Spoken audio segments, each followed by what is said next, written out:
Hello, this is Mark Zandi, Chief Economist of Moody's Analytics. Welcome to Inside Economics. I'm joined by my trusted colleagues, Ryan Sweet. Ryan is the Director of Real-Time Economics. And Ryan, you nailed it last week. Didn't you say your statistic was personal income up, I believe you said 21% on the nose, and that's what we got today. Is that right?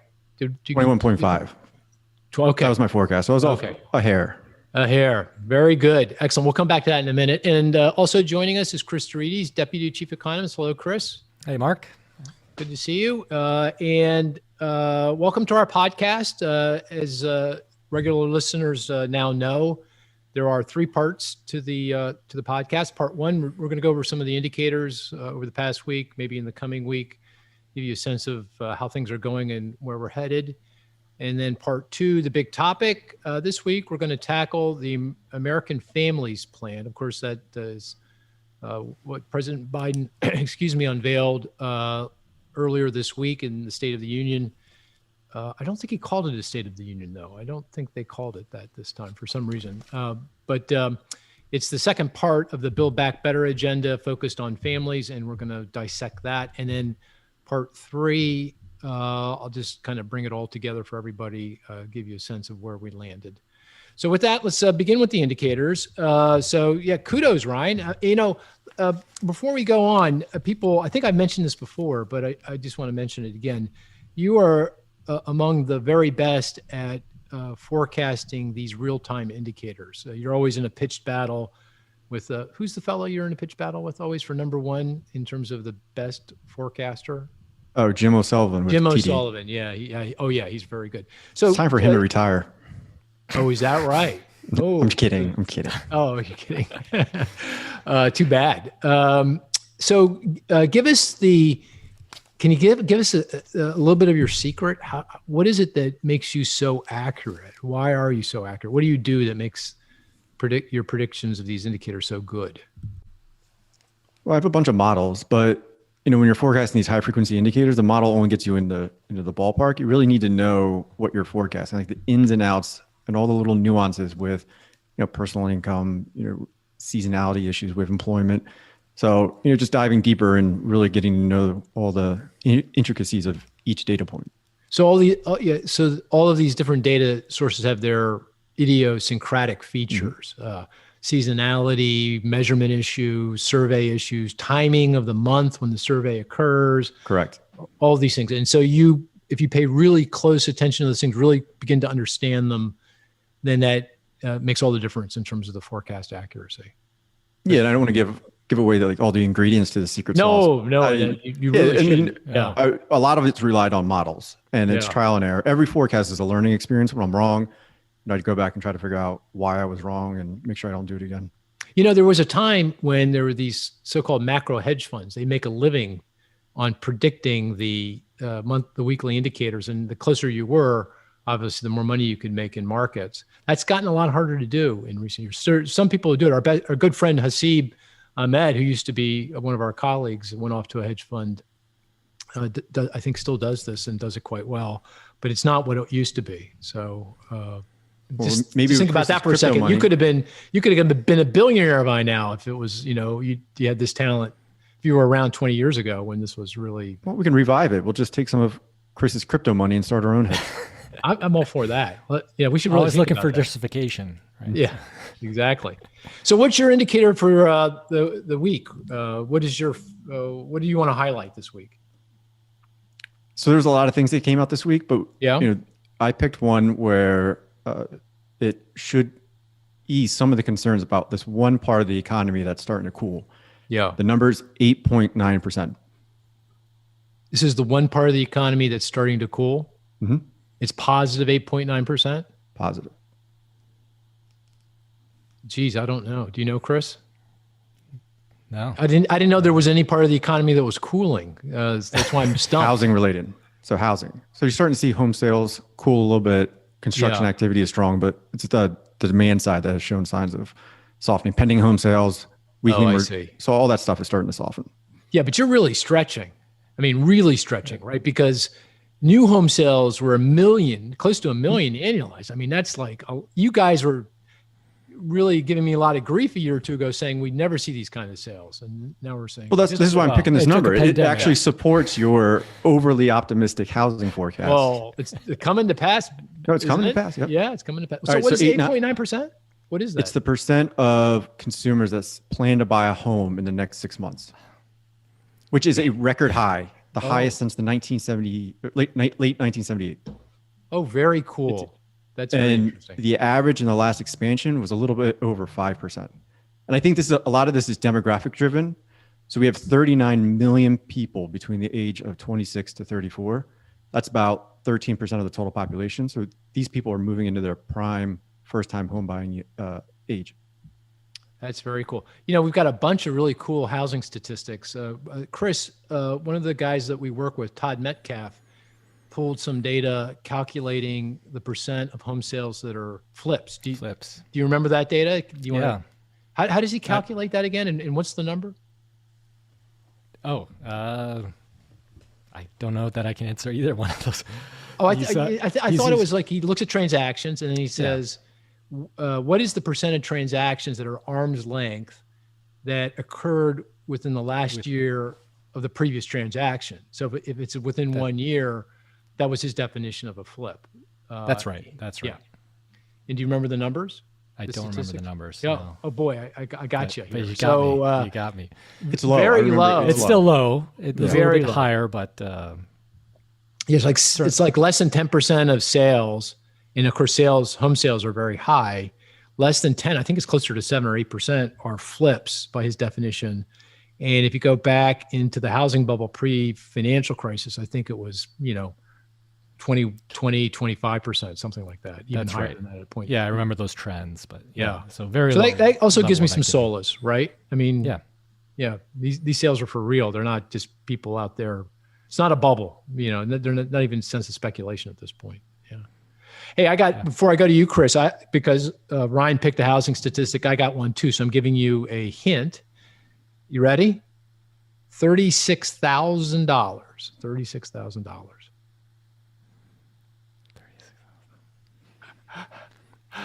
Oh, I a got really this good one. Oh, you do? Okay, go ahead. The added cost to new home sales from higher lumber prices. Exactly. Way to go. That is exactly right. And that's data from the National Association of Home Builders, who are, just goes to the strong housing market. In this case, housing construction. And lumber prices are up a lot. In fact, they've more than doubled over the past year. A lot of things going on there, in addition to strong demand driving up new housing activity. But we've got the tariffs that were put in place with Canada back under Trump that are still playing some havoc, and supply chains have been disrupted. And I think the biggest factor is a lot of Canadian sawmills shut down during the tariffs. And it's taking a long time to get them back up and running again. And it's not really the lumber, the physical trees. I think we got plenty of trees, although there's some issues there with weevil, not boll weevils, that's cotton, pine beetles up in Canada, because it's been so warm that these pine beetles are they're not getting killed off by the Canadian winters, and they're starting to chew up a lot of the lumber. But that's not really what's going on here. It's really the sawmills, I think. That's the problem. But it's not just lumber, right? You see copper prices, gypsum prices. It's kind of across the board. Across the board, yeah, right. And Okay, here's another question for you, and you can see I prepare for this all week long. But we don't share. In fact, now I'm getting to the place where I gotta bone up on this for this podcast, because they're gonna ask me a question I don't know about the data. $350,000. What's $350,000? Oh, Chris has got this one. 350. It's not median home price. Yeah, median Yes. new house price. Median new house price. Yep, exactly. So, and it's just for context. Right before the financial crisis and the bubble, the median new house price was $250,000. So it's up $100K. That's a lot over that period of time. Yeah. Just a little over a decade. Yeah. Okay, Chris, what's your statistic? What's your data point? Negative 0.6%. Negative 8.6%. Can you give us a hint?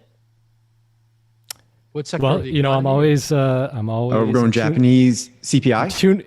Nope. Oh, he's overseas all the time. I'm in tune with the audience, right? We have a lot of foreign listeners, so. Eurozone GDP in Q1. You got it. And that is why Ryan is the champion of real-time forecasting. Statistics. Very good. Excellent. Here's something that really bothers me. It bothered me when I saw, New York Times, U.S. GDP came out, of course, which none of us picked that as a statistic because I'm sure everyone has read about it, up 6.4% in the first quarter, boom-like kind of growth. But the New York Times, when they reported it, they didn't report it annualized. They reported it as a quarter-to-quarter change. Like, why are you doing that? I mean, they only do that I guess we're the only country on the planet that annualizes. Why are you screwing with that? Why are you changing that? That really, I don't know if that was intentional or, Yeah, it was intentional. They started doing that, I believe. It wasn't just them, other news agencies during the pandemic, when you've got these enormous big swings in annualized GDP, and they really want to try to reflect what actually happened. Yeah. Well, I'm annoyed by it. Makes no sense. Yeah. Really bugged me. Yeah. Because first thing I read it, I go, oh my gosh, how could Ryan be so wrong? Because you predicted, your modeling said 7.1. How could it be, what was it? 1.6 or something? That was the quarter-to-quarter change before it was annualized. And I had my heart stopped. I go, oh my gosh, what the heck? What happened? But turns out, anyway. So just summing up the data, Chris, how would you characterize the data over the last week, over the last few weeks? What is it saying about the economy? Yeah, just everything. What's it saying about the economy? Yeah, well, so it's second consecutive quarter negative GDP growth, right? So that's problematic or. No. I mean, here. Forget about Europe. In the U.S. Yeah. Forget about Europe. Sorry. Oh, come on, listeners. sorry. That was the whole point. That's the whole point. Yeah. Okay. What's it saying about Europe? Go ahead. Go for it. Worrisome, right? Yeah. You would think, but there are a lot of asterisks here, right? Vaccine rollout has been slow, but is projected to advance here. You have the supply chain issues affecting automotive, aeronautics industry, but there again, we think things are going to improve. So I'm not overly concerned, but certainly that's something to keep on the radar. And we have to worry about the globe as we're thinking about the U.S. outlook as well. There were a lot of lockdowns in Q1 in Europe. Yeah. Yep. So. Yeah, absolutely. Well, it's interesting. I mean, in the case of Europe, I'm not overly worried because, they are vaccinating, they are slow, but they're moving in the right direction. And it feels like if the UK is already opening up and it feels like that economy is coming right back to life. I'm not all that worried about it. I mean, it's obviously not great, but I think they'll turn it around here pretty quickly. I really worry about the emerging markets though. Brazil, India are kind of really struggling here, and it's not clear that they're going to get those vaccines out there very quickly. So that could be more of an issue, more of a problem. And then we have a lot of colleagues in those parts of the world, and really feel for them and thinking about them. So it's a tough situation. Coming back here to the United States. So if you add up all the data, Ryan, what do you think? How would you characterize things? Booming. Yeah. I mean, it's really strong across the board. I mean, so we got personal income this morning. And that was that 21.1%. Yeah, the one you got. Yep. So I estimated our excess savings in the U.S. It's $2.3 trillion. Yeah, 2.3. That's what I saw. It's enormous. Right. Yeah, enormous. Yeah, consumer spending is doing really well. I mean, across the board. And excess saving is defined as, for folks out there, how would you define excess saving? What's the amount of and you can add on to the definition, but I always think about it as the counterfactual. Like if we didn't have, what's the excess amount of savings that people are doing because of the fiscal stimulus, because of the inability to spend on consumer services and other things. So it's the saving above which they would have done if there was no pandemic. Correct. Yeah, right. Very good. So it's booming. So let me ask you a question, and try not to be too political, but let's see how you handle this. Who gets the credit for this? Is it President Trump or is it President Biden? None of the above. What do you say? What do you think? I mean, I got my view. I'm curious in your view. I give it to Congress. You do? You give it to Yeah, Congress? because I mean, they were the ones that passed, even under Trump, we got a lot of fiscal stimulus. Then they came in right away and passed more stimulus under Biden.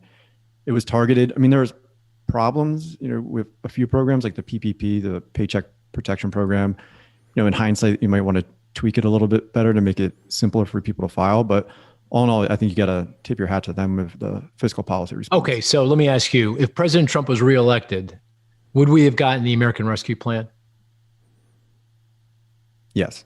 Oh, yeah, right. Yeah. Okay. No, they would have done something. Yeah. Oh, it would have been as big. We would have gotten something. I have before I give you my view, and you can already tell how I'm thinking about it. What do you think, Chris? So I agree with Ryan that Congress certainly deserves a lot of the credit, but I would give it to Pfizer and Moderna. Right? Without the vaccines, we wouldn't be anywhere near where we are today. Yeah. So okay. I think that's clear. And the second, I also think Powell, central banks in general, we can't discount them. The quick action, the speedy action, I think that was critical. You know who I give it to?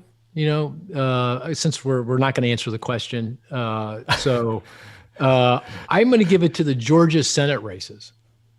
Really, because if the Georgia Senate races had not been close, if the Republicans thought they would win them hands down, I don't think we would have gotten that $900 billion COVID relief package in the lame duck in late 2019, December of 2019. And I don't think on the other side, if the Republicans held on to the Senate, we would have gotten another fiscal package. I mean, maybe if push comes to shove, but only if the economy started going south. And by the way, the economy was going south. Remember back in December, we lost jobs. And if you go back and look at Ryan's calculates this monthly GDP statistic, it's basically gone nowhere from October all the way through. It goes up and down a little bit month to month, but if you look through it, it's basically flat, over that period. And that's even with all that support. So in my view, the fact that those Georgia Senate races were so close, that lit a fire under Congress and the Trump administration saying, I got to pass something to try to win those elections. And they didn't. And then of course the Democrats got control of government, and then now we're off and running. And I have a very different view. I think if we had a different outcome with the Georgia Senate races or the presidential election, I think we'd be in a very different place. And I think actually the rollout of the vaccinations, who knows, if President Trump would have been as effective as Biden, hard to know, but we do know Biden's administration was very effective. And given, how the Trump administration handled the rest of the pandemic, which was pretty vexed at best, it doesn't take a genius to think that the rollout of the vaccine might not have been all that well. So I give it to the Biden administration. I think they deserve. I give it to Congress. You're right. I think that you're right about that. I do think central banks deserve a lot of credit here as well. But at the end of the day, I give it to the Biden administration. But debate to be continued. We're going to have this debate for a long time. Okay, let's get to the big topic of the day and the American Family Plan. And, just to frame it, the American Family Plan, of course, is the second part of the Build Back Better agenda. The first part was the infrastructure plan, the so-called American Jobs Plan. And it's big. It's another $2 trillion or so in additional spending and tax credits. This plan is focused on, as it's titled, families. So it's really mostly about kind of child care and family leave, medical leave, education, early childhood education. So there'd be universal pre-K, and if you're up for it, 2 years of community college for free, a little bit more money for Pell Grants, and some additional money for healthcare, the ACA, the Obamacare, the Affordable Care Act, and a little bit of money for the IRS. Because the way this program is paid for, at least on paper, it's higher taxes on high-income individuals, wealthy households. It's It's rolling back the Trump tax cuts for high-income individuals. It's taking capital gains dividend rates up to regular income for people who make over $1 million. And really, interestingly enough, the biggest line item in terms of revenue is having the IRS crack down on wealthy households in terms of how much they pay in taxes. There's a lot of studies that come out showing that they're not, it's, a lot going on with some of the very wealthy taxpayers, and they're not paying their fair share, so they crack down on that. So a lot going on that. And we can talk about sort of the economic logic behind this and some of the other reasons why they're doing this. But broadly speaking, how do you feel about the package? Chris, you want to go first? Sure. So I think it's a slam dunk economically. This is exactly the type of program that government is designed to address. These are all areas that, I guess to put it this way, there are very few things that economists agree on, but primary education, the returns to primary education, universally known as, very high returns. So supporting childcare, supporting primary education, those are, things we should be doing anyway. So this is just a natural from that standpoint. We can argue about the size of these programs, perhaps, and I think this is the opening gambit, so there'll be some debate. But I can't see the resistance here. Seems like a pretty clear-cut case. These are public goods. You're not going to get the private market, providing these types of services. I see it as a slam dunk. Oh, really? Interesting. When you say slam dunk economically or politically or both? Well, economically. Economically, okay. Politically, the issue here I see is that the gains from these plans are going to be far off in the future, right? We educate primary school children today, primary age school children today. We'll get the gains 10, 15, 20 years from now. So politically, that's perhaps an issue. There will be some immediate gains from childcare. I do think that'll help with labor force participation in general, women's labor force participation in particular. So I think we will see some real benefits and results if this passes in the near term. But a lot of those gains are going to be far off in the future. Yeah, politically, right. Those are difficult. Right. Anything about the plan you're uncomfortable with? Of course, there's a lot of pushback from opponents on the tax side saying that this would be very negative for economic activity and growth, raising taxes on high income, high net worth households, that would be a problem for the economy. What do you think of that argument? Or is there anything about the plan you don't like? So the tax. So as I said, I think this is the opening gambit. There'll be some negotiations here. I think the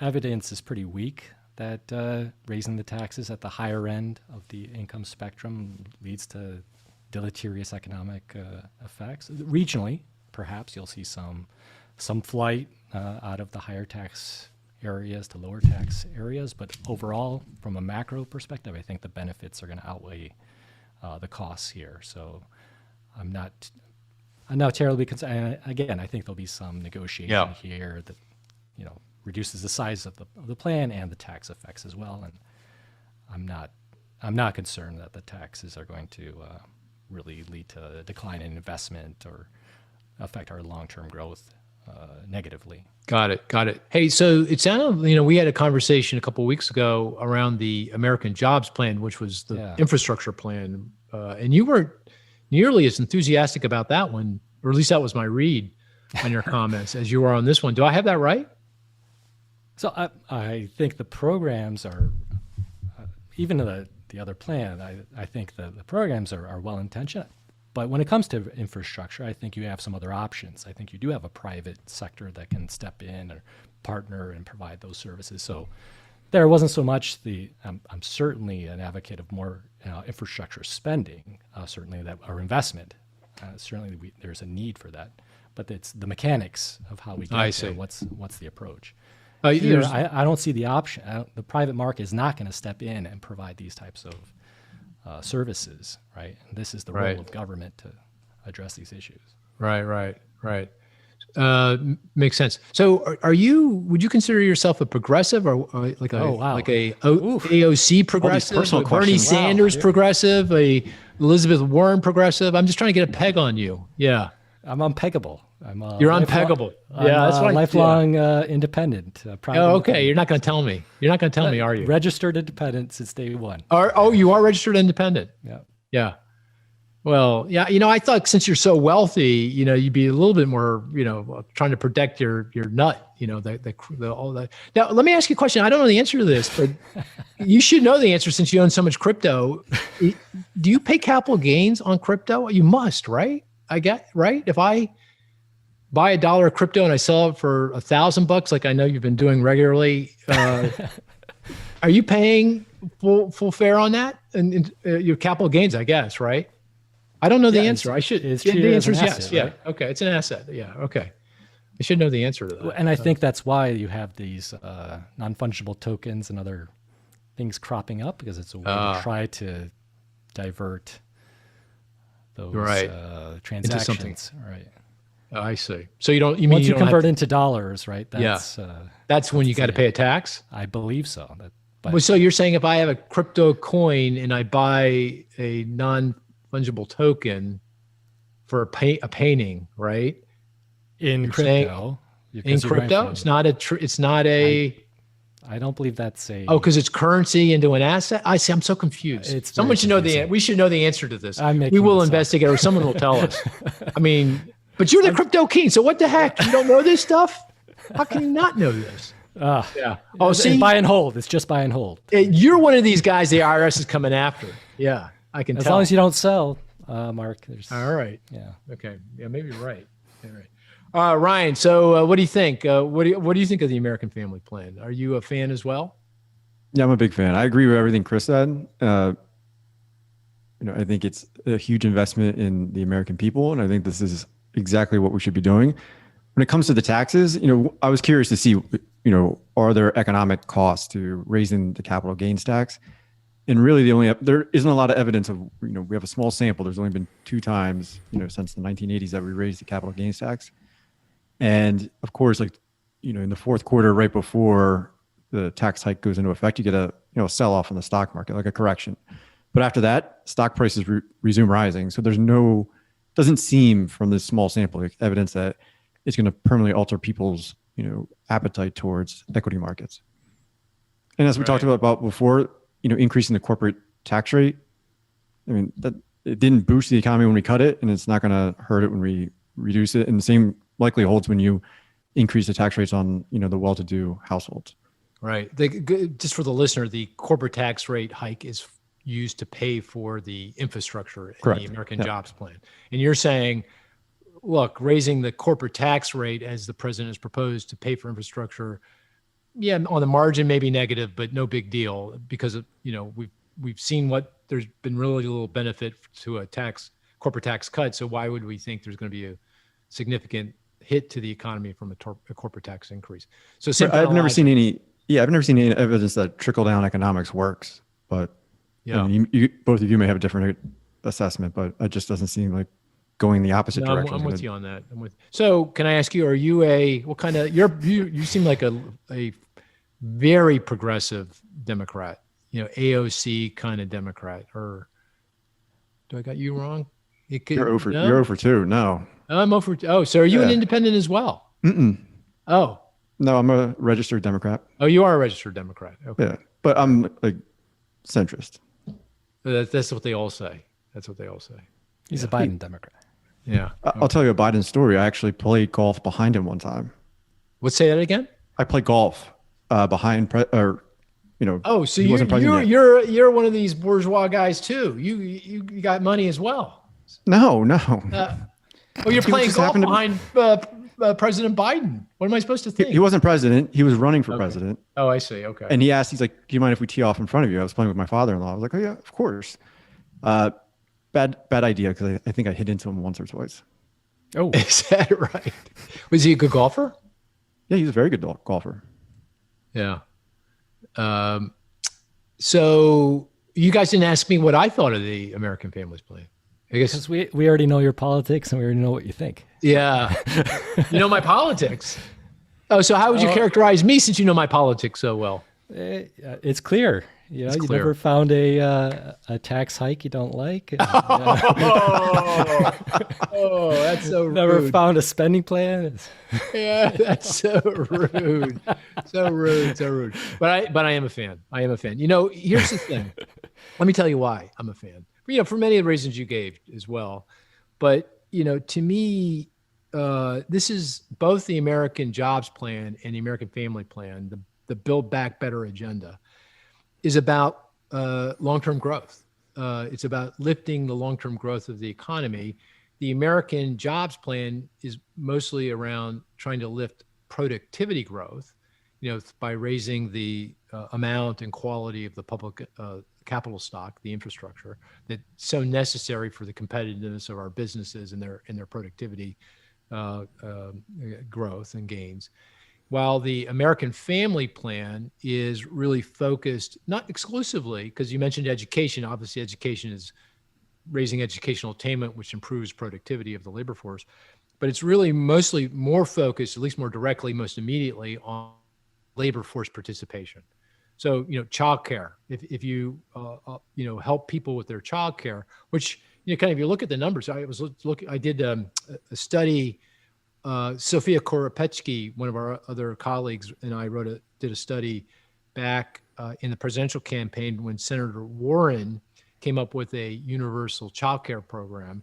And it's very similar to what is in the American Family Plan. You know, it's for lower income households.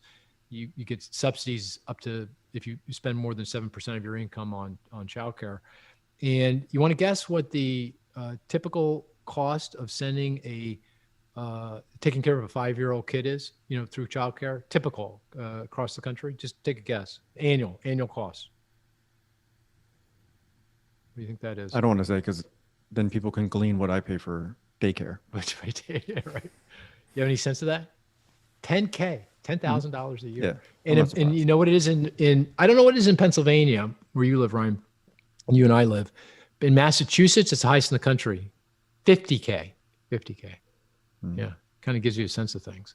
So, you know, for many lower income households, and median household income is $50K a year.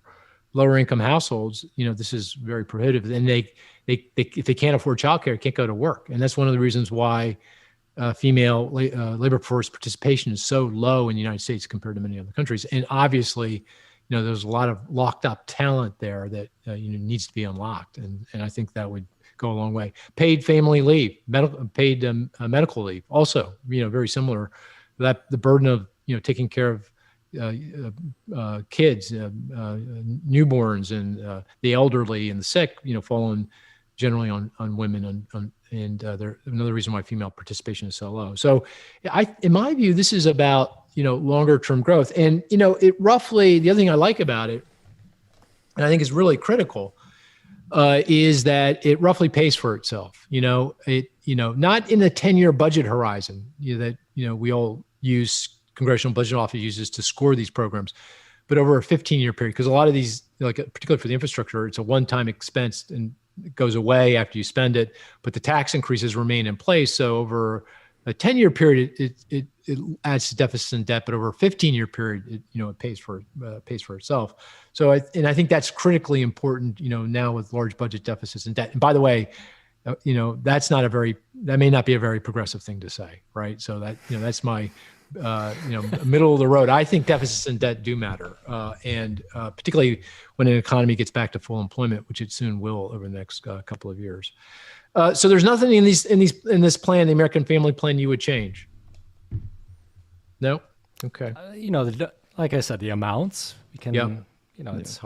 It's really hard to judge as you're looking at these plans and understanding what is the appropriate amount here. So I think there's room for negotiation there, but in terms of the scope and what the plans are focusing on, there's nothing in here that I would object to. Earning a tax credit, I mean, they're all things that make a lot of sense. Right. The one thing I would add is the three of us, we've been assessing a lot of fiscal policies over our careers. And as economists, I mean, maybe you guys do it differently, but I try to put blinders on. Like if someone put this plan in front of me that was, if it was President Bush, we would be saying the same thing about it than if President Biden put it forward. So yeah, good point. We look at history, we look at, we run this stuff through our models, and the output's the output. We don't try to, influence it all. Yeah. The one thing I will say, I am coming out with as you said, Ryan, we evaluate a lot of these fiscal policies and we write our analysis, and we've done that we did it for the American Rescue Plan. We did it for the American Jobs Plan, and we're in the middle of doing it for the American Families Plan. We'll probably release that on Monday. I'll work on it over the weekend. But the one interesting thing about it is that the benefits do take a long time to develop, right? So, I show a 10-year forecast horizon, budget horizon, and over that period, the economic benefits are pretty small. They're not large, but they do, like, for example, early childhood, education, universal pre-K, for kids that are 3 and 4, that doesn't reap any real benefit, right, until 20 years from now, right? And we know from studies that the studies are pretty definitive that they make a big impact in childhood development, in their future educational attainment, and ultimately, how productive they are to the economy. But we won't see the benefits of that for, a long time, well outside the budget horizon. So that it makes it feel somehow, when I do the study, just inadequate, right? Because I'm doing it over that 10-year budget horizon, and it just doesn't feel, like I'm capturing everything that's going on.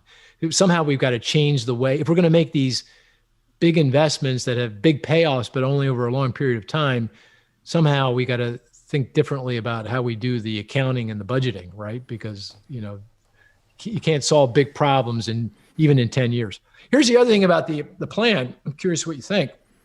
And this is sort of the way I think about it. It's working to help support longer term economic growth, but then make sure that the benefits of that growth go to lower income households, that it is also addressing the income and wealth distribution issues that we have in the country, that they, are much wider today than they have been in the past, and they're still growing. And this is a way to help with long-term growth, but also make sure that, the fruits of that really go to households who really need it, sort of at the bottom of the income and wealth distribution. So I don't know if you have any views on that or any thoughts on that, other than what I just added. Oh, I guess you are accruing the benefits towards the bottom of the income distribution, and you're also taxing more at the top of the income distribution, right? So, if the objective is reducing income inequality, it's pretty direct on both ends. Pretty direct. Okay, so it doesn't feel like we have much of a disagreement here. I mean, I guess we're going to have to get one of our other colleagues in here that might have a different perspective to push back a little bit, or maybe it is what it is, right? It's good policy. So hopefully, maybe it was just well done. Just well done, right? And by the way, we are including. We're not adopting wholesale what's been proposed by the president, but we are incorporating a big part of his proposal, his Build Back Better agenda, into our baseline forecast. So it is part of our long-term economic outlook, and we are a bit more optimistic now than we were, a few months ago before all this happened. So it feels pretty good. Do you know how much it raises potential GDP? Yeah, it raises in 2031, 10 years from now, both plans together, what we've assumed will be adopted, and to be, just to give you a sense of it, the president has proposed $4.5 trillion in additional spending and tax credits, $3.5 trillion of tax increases over a 10-year period. We're assuming $3 trillion of the spending and tax credits get passed, and roughly $2.5 trillion of it will be covered by tax increases in the first 10 years.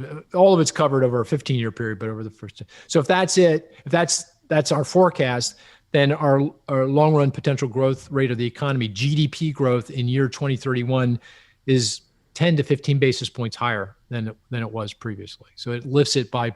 Now you may say, "Oh, that doesn't sound like a lot," but we're going from 1.9% to a little over 2% per annum, and that adds up to a lot of money over a period of a decade or two, certainly over a generation or two. So that's a big deal. So that's kind of the numbers we're getting, but it still feels a little bit inadequate. Okay. Anything else on the Build Back Better agenda you want to talk about, or anything else you want to say about fiscal policy that we kind of missed? You mentioned how we're thinking about the amounts. You have any sense of the timing? When did these things get passed? Yeah. So towards the end of the year, through reconciliation. So this is the budget process that will allows the Democrats to pass this without any Republican support.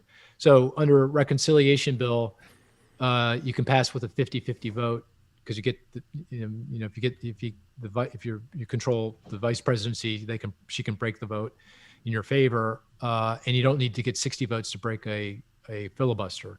So we're assuming that that this gets through on a reconciliation. I'm agnostic with regard to whether it's two reconciliation bills. There's a thought that you might, because of the Senate rules, there might be another reconciliation bill in this fiscal year and then one early next fiscal year. As you know, the fiscal year ends in September. So both would be at the end of the year, or it could be all, if they can't do another reconciliation bill this year because they did the American Rescue Plan under reconciliation, and there might be some limits on only doing one a year. If that ends up being the case, then they'll combine them and pass them as one reconciliation bill at the start of the next fiscal year, probably in October or November, something like that. And it would take effect January 2022. So that's when it would start. That's our baseline. So no chance of cleaving off the infrastructure piece of it, passing something on a bipartisan basis, or no? I'm skeptical they'll get any kind of thing done in a bipartisan way. I mean, it's possible that the Republicans feel that politically they need to support some type of infrastructure plan so that, maybe get a skinny infrastructure plan through. But at the end of the day, I think they'll come to the conclusion that will just free up more for a big reconciliation package that the Democrats are going to pass anyway. And that might include more things than otherwise would have been the case that they are particularly fans of. So I'm skeptical that we're going to get a bipartisan deal here even on infrastructure, even though it is popular out there. Possible, but that's not what I'm assuming. That's certainly not in our forecast. So. Okay, very good. So we covered a lot of ground. I think we came to the conclusion that, first of all, the economy is off and running here, boom-like growth. The American Rescue Plan, along with the winding down of the pandemic, means that this economy is off and running, certainly over the next 12, maybe even 18 months. And I think we also concluded, broadly speaking, that the Build Back Better agenda, the American Jobs Plan, American Family Plan, are good for long-term economic growth, and will also address some of the income and wealth inequalities that plague us today. So, and we do expect that some form of these plans will get through into law and become effective beginning in 2022. So, a lot to ground to cover here, but I think right now the ground looks pretty encouraging, pretty optimistic about the way things are going here. With that, we're gonna call it a podcast. I want to say two things. First, thank you for listening. But if you like what you heard, give us a rating. That's very important for getting our message out. We want people to listen to this broad and wide, and the more ratings we get, the easier that becomes. And the second thing, and this is going to be a new feature of these podcasts, I think, we'll see how it goes. If you, the listener, have any questions that you want to pose to us, send them our way. Email us at help@economy.com, HELP@economy.com. That's our helpline. We'll pick up those questions, and we'll take a crack at answering one, two, or three, or four of them, depending on how many we get and how good they are. They have to be good. Oh, by the way, if we do pick them, we've got all kinds of Moody's and economy.com. Remember economy.com? That was the company that we sold to Moody's 16 years ago. We still have some of that swag. Ryan told me we've got a whole closet full on the third floor in our office, which none of us have seen in a year, but we're assuming it's still there. But if we pick your question, we will be sure to send you free lunch.com bag or a economy.com hat or a Moody's. I don't know what Moody's swag T-shirt. we got, but shirt, Moody shirt. Yeah, whatever it is. But please feel free. We're very curious to hear what's on your mind, and we'd be very happy to respond to your questions. So with that, thank you very much, and talk to you next week.